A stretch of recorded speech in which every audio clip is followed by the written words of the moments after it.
Hey everyone, welcome back to another quick how-to. In this video, we're going to show you here the latest update on how you can change YouTube channel Gmail account. So first up, we're going to open your YouTube app or your browser, as you can see here. Then click on your profile right here at the top right-hand corner of your screen. And then here, you just need to click on this one and then click on the settings right from here. Now, as you can see on this page here in the channel managers, as you can see, you just have to click on add or remove managers. So if you don't see this option here, basically you just need to convert first your account to a brand account.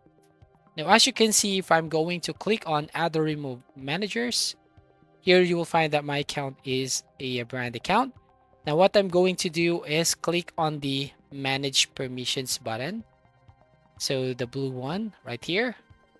So as you can see, an option shows up here. So all you need to do here, just need to add a Gmail account by clicking on the icon at the top right hand corner. So as you can see, invite new users.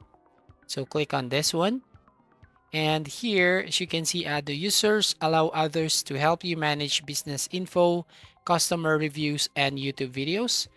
So you just have to insert the Gmail right here. For example, I'm going to enter my other Gmail account. Then once you've done, choose a role. So you have to decide what role do you want to give it for this account, and then click on invite button.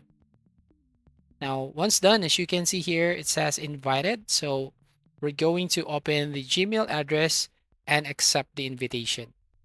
So as you can see, here is the invitation. So I'm going to click on the accept invitation here. And as you can see, become a manager of this channel. So click on the accept button.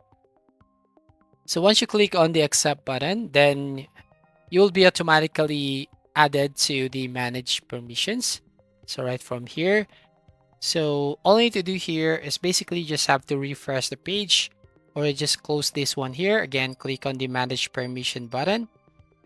And then from here, you can basically make someone as the primary owner. Just click on the drop down menu and click on primary owner, just like this. And here, make this account as a primary owner of the channel. So click on the transfer button. So once you click on the transfer, then it will basically switch into primary owner. And you can also remove the permission here. Just click on the X icon and then click on the remove button. So that's all. Thank you for watching. Please like and subscribe, and see you on the next video.